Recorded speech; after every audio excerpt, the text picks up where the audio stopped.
وإن كبرت همومك لا تبالي فلطف الله في الآفاق أكبر. يا نور الهلال أقبل تعال فالشوق طال. اعوذ باللہ من الشیطان الرجیم. بسم اللہ الرحمن الرحیم. رب اشرح لی صدری ویسر لی امری واحلل عقدۃ من لسانی یفقہوا قولی. السلام علیکم ورحمۃ اللہ وبرکاتہ. Welcome back to my YouTube channel Hidaya for Akhirah. کیسے ہیں آپ سب لوگ؟ امید کرتی ہوں خیر سے ہوں گے. الحمدللہ میں بھی ٹھیک ہوں. آج کا جیسے ہمارا ٹائٹل ہے رمضان کی فضیلتوں کے بارے میں، آج ہم اس پر بات کریں گے انشاءاللہ. رمضان was the first ever month was observed in the city of مدینہ. سعودی عربیہ میں مدینہ میں پہلا رمضان منایا گیا تھا، اور اسے عربی زبان میں صوم بھی کہتے ہیں. صوم کا مطلب ہے اپنے اوپر قابو کرنا، اپنے اندر ٹھہراو لانا، اپنے اندر کی چیزوں کو روکے رکھنا. صوم کا مطلب اپنے نفس کو قابو کرنا ہے. یہ 5 پلروں میں سے ایک پلر ہے. اللہ تعالیٰ نے جو 5 اہم پلر بنائے ہیں اسلام کے، ان میں سے ایک پلر صوم بھی ہے. مطلب کہ صوم کا مطلب ہے اپنے آپ کو روک لگانا، ٹھہراو لگانا، پاؤز لگانا، اپنے نفس کو، اپنے آپ کو ہر طرح سے تبدیل کرنا.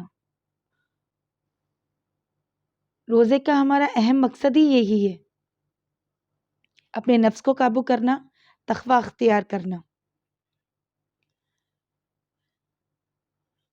رمضان کریم میں روزے رکھنے کا ریچول 2 ہجری سے شروع ہوا تھا. رمضان کریم ہی ایک ایسا مہینہ ہے، بابرکت مہینہ، جس میں قرآن نازل ہوئی تھی. رمضان رسول اللہ صلی اللہ علیہ وسلم کے سب سے چنندہ مہینوں میں سے ایک رمضان ہے. رسول اللہ صلی اللہ علیہ وسلم رمضان کا استقبال رجب سے ہی کرتے تھے. وہ انتظار کرتے تھے رجب سے، رمضان مہینے کا. اللہم بلغنا فی رمضان. وہ ہمیشہ رجب سے ہی فاسٹنگ سٹارٹ کر دیتے، اور جب شعبان کا چاند دیکھتے تو روزے شروع کر دیتے پھر سے. اور اگر چاند نہ دکھے تو روزہ نہیں سٹارٹ کرتے، اور جیسے ہی چاند دکھ جائے شعبان کا، وہ روزے سٹارٹ کر دیتے. رمضان کا استقبال وہ ہمیشہ رجب سے کرتے. اللہ تعالیٰ نے 4 آسمانی کتابیں رمضان کے مہینے میں اتاری ہیں. جتنا بھی دینی علم حاصل ہوا رمضان کے مہینے میں حاصل ہوا. رمضان مہینہ اللہ تعالیٰ کے سب سے پسندیدہ مہینوں میں سے ایک ہے. رمضان کے مہینے میں بہت سی چیزیں ہمیں چینج کرنی ہوتی ہیں. اللہ تعالیٰ رمضان کے مہینوں کے روزوں کی فضیلت سب سے زیادہ اہم رکھتے ہیں، لیکن اللہ نے فرمایا کہ 4 لوگوں کا روزہ میں ایکسیپٹ نہیں کرتا. 4 لوگوں کا روزہ اوپر تک آسمان تک نہیں پہنچتا. وہ 4 روزے کون سے ہیں؟ 4 لوگوں کے جو الکوہل کنزیوم کرتے ہیں، جو شراب پیتے ہیں، ان کا روزہ اوپر تک نہیں جاتا. تو اگر جو پیتے ہیں وہ توبہ کر لیں اور چھوڑ دیں، انشاءاللہ اللہ عز و جل ان کے روزے قبول فرمائے گا. اور جو ماں باپ کی اطاعت نہیں کرتے، ان کی خدمت گزاری نہیں کرتے، جو اچھے سے ماں باپ سے سلوک نہیں کرتے، اللہ تعالیٰ ان کا روزہ بھی پسند نہیں فرماتا. اور تیسری، جو اپنے رشتہ داروں سے اچھے اخلاق اور سلوک سے پیش نہیں آتے، جو خونی رشتہ دار ہوتے ہیں، جو آس پڑوس لوگ ہوتے ہیں، جو رشتہ دار ہوتے ہیں، جو لوگ احباب ہوتے ہیں، جو ان سے بغض رکھتے ہیں، نفرت رکھتے ہیں، حسد رکھتے ہیں، لڑائی جھگڑا رکھتے ہیں، فساد رکھتے ہیں، اللہ تعالیٰ ان کے روزے بھی پسند نہیں کرتا. اور چوتھے، جو اپنے غصے پر قابو نہیں کرتے. اپنے غصے پر قابو کرنا ہے رمضان میں، اللہ تعالیٰ ان کے روزے بھی پسند نہیں کرتا. اللہ بہت ناراض ہوتا ہے جو اصول پرستی کے ساتھ روزے نہ رکھے، جو رمضان میں اپنے آپ کو بدلے نہ، تبدیل نہ کرے، اللہ تعالیٰ بہت زیادہ ناراض ہوتا ہے۔ ہر اسلامک کیلنڈر کی جتنے مہینے ہیں سارے مہینوں کے نام عربی میں ہیں اور انہیں عربوں نے رکھا ہے، لیکن رمضان کریم کا مہینہ ایک ایسا ہے جس کا نام اللہ تعالیٰ نے رکھا ہے، رمضان۔ اللہ تعالیٰ نے ان کی زبان سے نکلوایا رمضان، جبکہ دنیا بننے سے پہلے قرآن کی تلاوت شروع ہو چکی تھی اور اس میں ہی فرمایا گیا تھا شہر الرمضان۔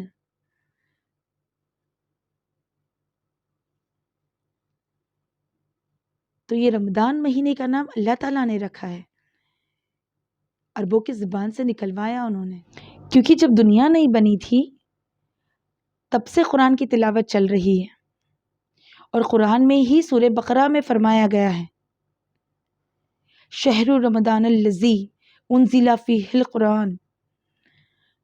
رمضان قرآن کا مہینہ ہے، رمضان اللہ کا پسندیدہ مہینہ ہے، اس میں سارے گناہ جل جاتے ہیں، پہلے روزے سے ہی گناہ جلنے شروع ہو جاتے ہیں، روزدار کی بھوک پیاس کی آگ میں سارے گناہ جل جاتے ہیں، رمضان کے آخر تک 29-30 روزے تک سارے گناہ جل کر آپ پاکسار ہو جاتے ہیں۔ جیسے کسی چیز جل جاتی ہے تو وہ ختم ہو جاتی ہے، دھلی دھلائی فریش ہو جاتی ہے، ویسے ہی رمضان کا مہینہ اس کے روزے روزداروں کے لیے اس طرح ہے جیسے ان کی بھوک اور پیاس اس تڑپ میں سارے گناہ جل جاتے ہیں پچھلے سال کے، اور وہ رمضان ختم ہونے تک، عید آنے تک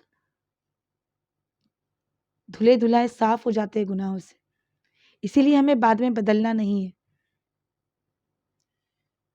کوئی غلط راستہ نہیں اختیار کرنا ہے،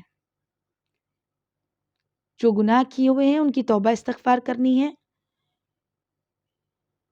اور رمضان کے بعد بھی یہ کوشش کرنی ہے کہ ہم کوئی گناہ نہ کریں، انسان ہے گناہ ہوتے ہیں لیکن توبہ کرتے رہیں۔ اللہ تعالیٰ نے یہ جوڑ ہی بنا کے رکھا ہے، رمضان روزے اور گناہوں کی توبہ کا، یہ خاص ہمارے لیے ہی بنایا گیا تاکہ ہمیں گولڈن اپرچونٹی ملے کہ ہم روزے رکھیں اور اپنے سارے گناہوں کا کفارہ کر لیں اور تقویٰ اختیار کریں۔ تقویٰ اختیار کرنا اللہ کو راضی کرنا ہے، اور یہ ہمارے نفس کو قابو کرنے سے آتا ہے۔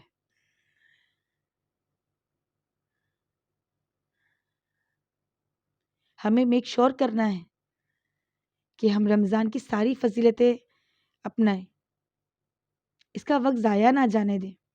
پہلے رمضان کافی ڈیفیکلٹ ہوا کرتا تھا، ہماری امت سے پہلے بھی روزے فرض تھے، روزے رکھے جاتے تھے اور روزے 24 گھنٹوں کے ہوا کرتے تھے، افطاری سے لے کے افطاری تک، پہلے سحر نہیں ہوا کرتی تھی۔ جب نبی صلی اللہ علیہ وسلم کی امت آئی ان پر بھی روزے فرض تھے اور ان پر بھی 24 گھنٹے کے روزے تھے، افطاری سے لے کر افطاری تک۔ آپ افطاری میں روزہ کھولتے، سورج ڈوبتا اور آپ کا روزہ پھر سے شروع ہو جاتا، آنکھ لگتی اور پھر سے روزہ شروع ہو جاتا۔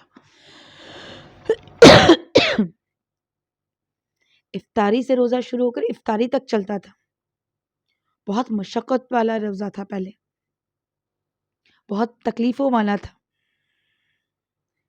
آپ افطاری میں روزہ کھولنے کے بعد کھجور کھاتے، پانی پیتے، آنکھ لگ جاتی، آپ کا روزہ پھر سے شروع ہو جاتا دوسرے دن افطاری تک۔ جب نبی صلی اللہ علیہ وسلم کے زمانے میں ابن سریمہ ایک اونٹ چرانے والے تھے، ابن سریمہ رضی اللہ تعالیٰ عنہ، وہ اونٹ چراتے تھے۔ ایک شام جب وہ روزہ کی حالت میں جب گھر شام پہنچے اور اپنی جوزا سے کہا کہ افطاری کے لیے کچھ ہے، تو انہوں نے کہا کہ نہیں، افطاری کے لیے تو کچھ نہیں، میں کہیں سے لے آؤں۔ وہ لانے چلی گئی۔ اس درمیان ابن سریمہ رضی اللہ تعالیٰ عنہ کی آنکھ لگ گئی، انہیں آنے میں دیر ہو گئی۔ وہ جب واپس آئیں اور دیکھا تو ان کی آنکھ لگ چکی تھی اور وہ انہیں آواز دینے لگ گئی کہ یا اللہ یہ تو آپ کی آنکھ لگ گئی غلطی سے تھکن کے مارے، آپ کا تو روزہ شروع ہو گیا۔ اب ابن سریمہ رضی اللہ عنہ نے کہا کہ کوئی بات نہیں، ایسے ہی روزہ کنٹینیو کریں گے۔ دوسرے دن ظہر میں ایک روایت میں آتا ہے کہ گھر میں بے ہوش ہوئے، ایک روایت میں آتا ہے کہ ظہر کی نماز میں بے ہوش ہوئے۔ وہ بے ہوش ہوئے کیونکہ انہوں نے کچھ کھایا نہیں تھا روزہ کھول کے۔ نبی صلی اللہ علیہ وسلم کو جب یہ پتہ چلا کہ ابن سریمہ رضی اللہ عنہ بے ہوش ہو گئے، انہیں شدید تکلیف ہوئی، وہ رنجیدہ ہو گئے کہ ہائے میرے بندے۔ تبھی سے اللہ تعالیٰ نے سحر نازل کی، ہم پر سحور جیسی فضیلت نازل کی، اور کہا کہ اے میرے محبوب، تیری امت کو کہہ دو کہ تم پر سحور فرض ہے، تم پر سحور نازل ہو گئی۔ افطار کے بعد صبح سورج صادق ہونے تک آپ سحر کھا سکتے ہو۔ یہ آرامی ہمارے لیے دی گئی، اور یہ صرف نبی صلی اللہ علیہ وسلم کی امت کے لیے دی گئی۔ اس سے پہلے کسی بھی امتی کو یہ فضیلت نہیں ملی۔ وہ افطار سے افطار تک روزہ رکھتے۔ سحور کی فضیلت ہمیں ملی ہے الحمدللہ۔ رمضان میں رات کی نمازوں کی فضیلت بہت زیادہ ہے۔ رات کی نمازیں فرمائی گئی ہیں رمضان میں، اور کیونکہ یہ مشقت والی نمازیں ہیں، اللہ تعالیٰ نے ایک نماز کے ایک سجدے کے لیے ہر سجدے پر 1500 نیکیاں لکھی ہے، اور ایک ایک جنت میں محل لکھا ہے۔ رمضان کی راتوں کی نمازیں مشقت والی ہوتی ہے لیکن فضیلتوں والی بھی ہوتی ہے۔ رمضان کے مہینے میں ساری آسمانی کتابیں اتاری گئی، جو جتنی بھی چاروں کتابیں تھیں آسمانی، وہ رمضان کے مہینے میں اتاری گئی۔ جتنی بھی علم آیا وہ رمضان کے مہینے میں آیا۔ علموں والا مہینہ ہے رمضان۔ یا کم رمضان ایک چھوٹی کتاب ابراہیم علیہ السلام پر بھی اتاری گئی، وہ رمضان کے مہینے میں اتاری گئی۔ موسیٰ علیہ السلام پر تورات اتاری گئی دوسری رمضان پر۔ داؤد علیہ السلام پر زبور اتاری گئی 6 رمضان پر۔ عیسیٰ علیہ السلام پر انجیل اتاری گئی 12 یا 18 رمضان پر۔ اور اللہ کے پیارے نبی رسول اللہ صلی اللہ علیہ وسلم پر قرآن اتاری گئی لیلۃ القدر کی راتوں میں۔ یہ بابرکت عظمتوں والا مہینہ ہے۔ 21 رمضان کو حضرت علی رضی اللہ تعالیٰ عنہ کی شہادت بھی ہوئی۔ رمضان بہت فضیلتوں والا مہینہ ہے، بہت بہترین مہینوں میں سے ایک ہے۔ یہ تو کچھ چند فضیلتیں تھیں رمضان کی، اور ایسی کئی ان گنت فضیلتیں ہیں رمضان میں۔ اس گولڈن اپرچونٹی کو نہ خراب کریں، ضائع نہ جانے دیں۔ اچھے سے تقوی اور توکل کے ساتھ روزے، ذکر، اذکار، استغفار کرے، درود پڑھے اور نماز پڑھے، اور یہ یاد رکھے یہ قرآن کا مہینہ ہے۔ قرآن سے تعلق جتنا ہو سکے بنائے رمضان میں، قرآن پڑھنا نہ چھوڑیں۔ انشاءاللہ نیکسٹ ویڈیو میں نیو ٹاپک پر بات کریں گے۔ امید کرتی ہوں آپ کو یہ ویڈیو اچھا لگا ہو۔ اگر پسند آیا ہو تو لائک کیجیے گا، شیئر کیجیے گا، سبسکرائب کیجیے گا، اور نوٹیفیکیشن ضرور دبائیے گا تاکہ نیکسٹ ویڈیو میں آپ کو میرا جب بھی نیا ویڈیو آئے آپ کو نوٹیفیکیشن ملتا رہے۔ تب تک کے لیے جزاک اللہ خیرن۔ السلام علیکم۔